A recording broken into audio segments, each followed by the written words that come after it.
LPP को solve करने की जो मेथड है ग्राफिकल मेथड, वो हमने पहले पढ़ी। ग्राफिकल मेथड में क्या करते थे, जब अगर आपको एलपीपी में दो वेरिएबल गिवन होते थे x1 और x2, तो हम ग्राफिकल मेथड से उसे इजीली सॉल्व कर लिया करते थे। बट अगर हमें एलपीपी में x1 x2 x3 भी गिवन है, तब उसे हम ग्राफिकल मेथड से सॉल्व नहीं कर पा सकते। तब हम वहाँ सिंप्लेक्स मेथड का यूज़ करेंगे। और सिंप्लेक्स मेथड क्या है? We have learned to solve the linear programming problem involving two variables x and y graphically. A linear programming problem involving more than two variables can be solved by algebraic method, and this algebraic method is known as simplex method.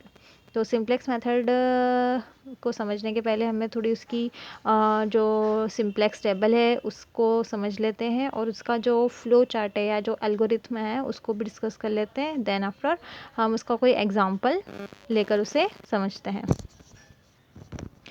तो किसी भी LPP को simplex method से solve करने के पहले आपको उस एलपीपी को स्टैंडर्ड फॉर्म में कन्वर्ट करना होगा, और स्टैंडर्ड फॉर्म में कन्वर्ट करना हमने पहले सीख लिया है। ठीक है, अब स्टैंडर्ड फॉर्म में कन्वर्ट करने के बाद आपको सिंप्लेक्स जो टेबल बनानी है, इनिशियल सिंप्लेक्स टेबल जो आपको दिखाई दे रही है, वो अगर बनानी है तो कैसे बनेगी ये हम डिस्कस कर लेते हैं। तो यहाँ मैंने एक एलपीपी लिया है जो कि ऑलरेडी स्टैंडर्ड फॉर्म में कन्वर्ट किया हुआ है।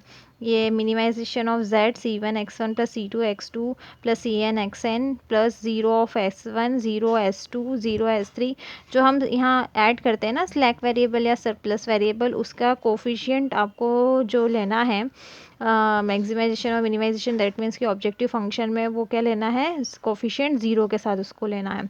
और ये x1 का कोफिशिएंट c1 है, x2 का जो कोफिशिएंट है वो c2 है, xn का cn है।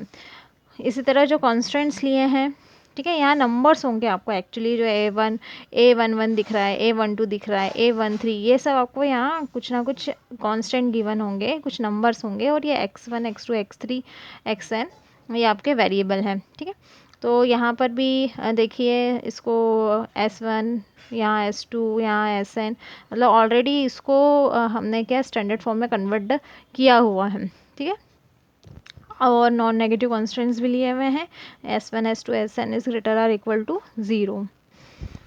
तो किसी भी एलपीपी को स्टैंडर्ड फॉर्म में कन्वर्ट करने के बाद इनिशियल टेबल, जो मेन इनिशियल टेबल है, इसके बिना आपका काम नहीं चलेगा। ये कैसे बनती है इसको समझ लेते हैं। तो सबसे पहले यहाँ आपको लिखना है बेसिक। ये बेसिक एक्चुअल में है बेसिक वेरिएबल, और बेसिक वेरिएबल क्या होते हैं, तो जो आप यहाँ ऐड करोगे स्लैक वेरिएबल, ये स्लैक वेरिएबल ही क्या होते हैं, बेसिक वेरिएबल होते हैं। अगर आपके पास दो कांस्टेंट है तो आप s1 और s2 ही यहाँ पर लिखोगे। अगर आपके पास तीन है s1 s2 s3, तो आपके पास basic variable s1 s2 s3 तक लेना है। चार है तो s3 भी यहाँ ऐड हो जाएगा। इस तरह से ये चलेगा। तो बेसिक क्या है, ये बेसिक वेरिएबल है जो कि आप यहाँ पर इक्वेशन को इनइक्वलिटी को इक्वलिटी में कन्वर्ट करने के लिए ऐड करते हो।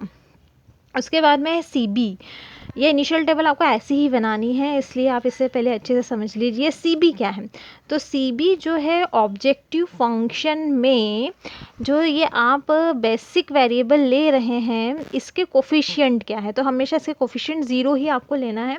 ठीक है, तो यहाँ आपको जो सी बी आएंगे वो 0 0 0 आएंगे। ठीक है, s1 के लिए भी कोफिशिएंट 0 ही लेना है ऑब्जेक्टिव फंक्शन में, s2 के लिए भी, s3 के लिए भी, मतलब कि जो भी आपके बेसिक वेरिएबल है उसको ऑब्जेक्टिव फंक्शन में आप डिनोट तो कर रहे हो, लेकिन उसका कोफिशिएंट क्या है, 0 है।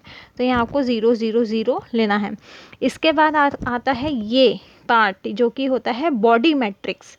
क्या है देख लेते हैं, x1 x2 x3 dash xn, s1 s2 s3 dash sn। ठीक है, अब ये क्या है, बहुत इजी है। ये जो आप का पार्ट है उसमें s1 का जो कोफिशिएंट है, ठीक है, तो वो a11 यहाँ, इसी तरह इस s1 का कोफिशिएंट a12 सॉरी यहाँ गलत लिखा है, यहाँ आएगा a21 यहाँ।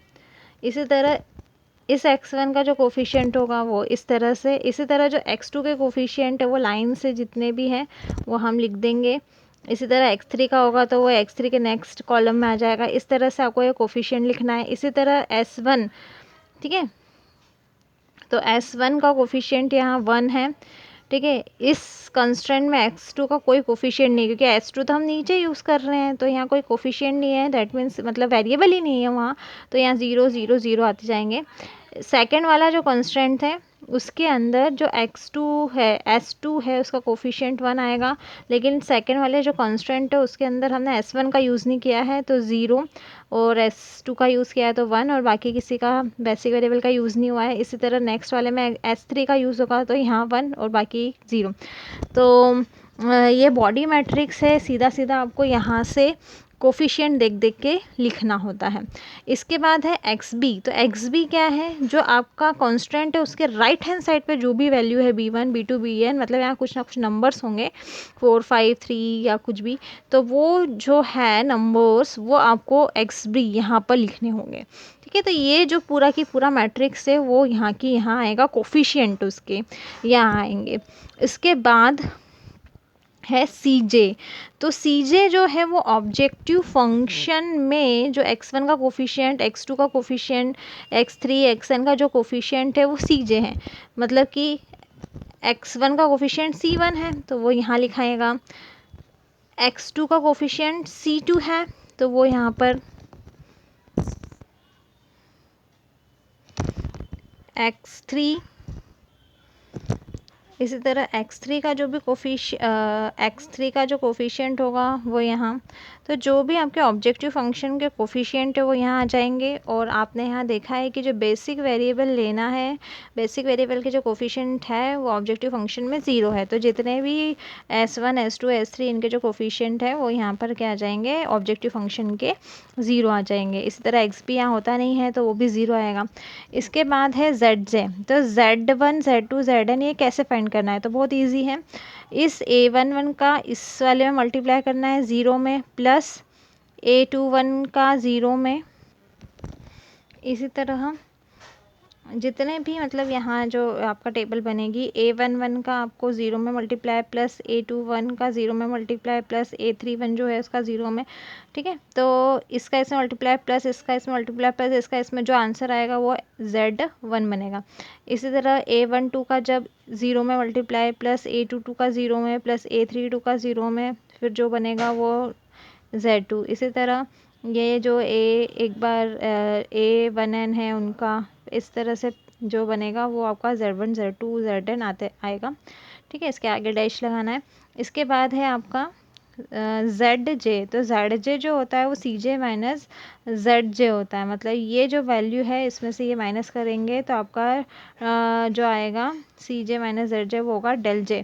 तो C1 minus Z1 del 1, C2 minus Z2 del 2, CN minus ZN del n, ये इस तरह से बनेगा। आगे डैश डैश डैश। तो ये इनिशियल टेबल जब तक आप नहीं बनाएंगे तब तक आपका कोई भी क्वेश्चन सॉल्व नहीं होगा, और इसके बाद में इसी टेबल को आपको मॉडिफाई करते जाना होता है। तो उसकी मेथड है, उसका एल्गोरिथम है, वो एल्गोरिथम हम देख लेते हैं सिंप्लेक्स मेथड का। So this is the flow chart of simplex method, ठीक है। तो क्या करना होता है हमें सिंप्लेक्स मेथड में, हम देख लेते हैं। हम इनिशियल टेबल को डिस्कस पहले कर चुके हैं, इनिशियल सिंप्लेक्स टेबल को हम पहले डिस्कस कर चुके हैं। तो सबसे पहले add the necessary slack surplus variable to convert the inequality to the equality that and introduce the coefficient of this variable in objective function। मतलब कि ये बात वही कर रहा है कि आपको स्टैंडर्ड फॉर्म में कन्वर्ट करना है स्लैक वेरिएबल या सरप्लस वेरिएबल को ऐड करके, और उनके जो कोफिशिएंट है उसको जो आपका ऑब्जेक्टिव फंक्शन है उसमें भी आपको मेंशन करना है, जो कि उनका कोफिशिएंट 0 ही होता है। फिर right the initial simplex table obtain initial solution. अगर आपको इनिशियल सॉल्यूशन निकालना है तो आपको सबसे पहले इनिशियल सिंप्लेक्स टेबल को भी बनाना होगा, जो हमने डिस्कस किया था। कैलकुलेट ZJ, फिर आपको क्या कैलकुलेट करना है, ZJ हमने टेबल में देखा था, ZJ कैसे कैलकुलेट करना है, एंड डेल J, और डेल J कैसे कैलकुलेट करना है ये भी देखा था। अब यहाँ दो केस होते हैं, इज़ द प्रॉब्लम मैक्सिमाइजेशन और मिनिमाइजेशन टाइप। अगर मैक्सिमाइजेशन टाइप का है तो हम ये रूट फॉलो करेंगे, और मिनिमाइजेशन टाइप का है तो हमें ये रूट फॉलो करना है। तो हम मैक्सिमाइजेशन के लिए डिस्कस कर लेते हैं। Select the largest positive del j value and designate the column as a key column. ठीक है, आपको क्या करना है कि लार्जेस्ट del j वैल्यू को सिलेक्ट करना है जो आपने इनिशियल टेबल बनाई है, और उसमें अगर मैक्सिमाइजेशन टाइप का ऑब्जेक्टिव फंक्शन है तो आपको del j की प्लस भी वैल्यू, मतलब सबसे हाईएस्ट वैल्यू को सिलेक्ट करना है, और उस वैल्यू के ऊपर जो भी कॉलम है उसको एज अ की कॉलम आपको सिलेक्ट करना है। इसके बाद क्या करना है, अगर मिनिमाइजेशन टाइप का है तो आपको del j की सबसे कौन सी वैल्यू सिलेक्ट करना है, तब आपको सबसे छोटी वैल्यू सिलेक्ट करना है del j की। ठीक है, इसके बाद divide xb by corresponding element by corresponding elements of the key column.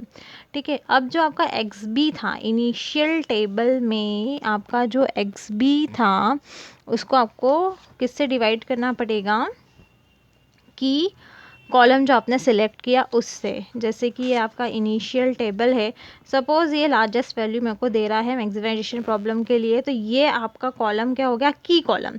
और अब आपको क्या करना है, इस xb की हर एक वैल्यू को इस की कॉलम से डिवाइड करना है। मतलब b1 को डिवाइड कर रहा है a12 से, b2 को डिवाइड करना है a22 से, यहाँ नंबर्स होंगे कोफिशिएंट्स है ना ये x2 के, फिर b3 को a32 से, ये से डिवाइड करके आपको एक और कॉलम यहाँ पर साइड में मिलेगा।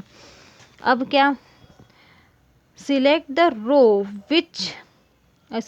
रो with smallest non negative ratio and call that row as a key row. मतलब अब जो डिवाइड करने पे आपको नया कॉलम मिला है उसमें से सबसे नेगेटिव रेशो जो है, उस नेगेटिव रेशो वाली, ठीक है, नॉन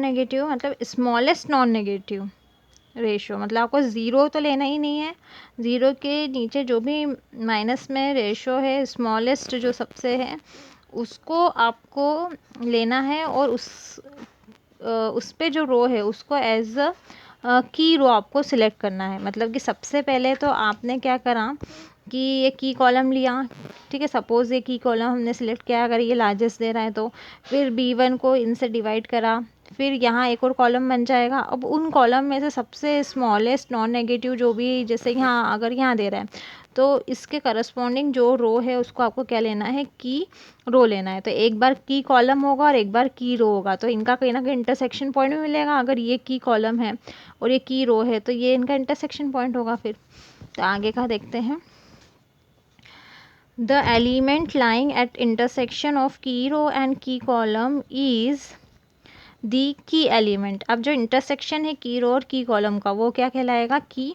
एलिमेंट कहलाएगा। Divide all the element of the key row by key element to get the replacement row for the revised simplex table. इसका मतलब ये है, इस लाइन का मतलब ये है कि आपका जो की रो आपने सिलेक्ट किया है उस की रो को किससे डिवाइड करना है, की एलिमेंट से। जो इंटरसेक्शन मिला है ना आपको की रो और की कॉलम का, उससे उसको डिवाइड कर देना है। ठीक है, तो जो आपकी नई रो बनेगी, ठीक है, और रिवाइज्ड आपको सिंप्लेक्स टेबल भी मिल जाएगी जो कि इम्प्रूव टेबल भी कहलाएगी।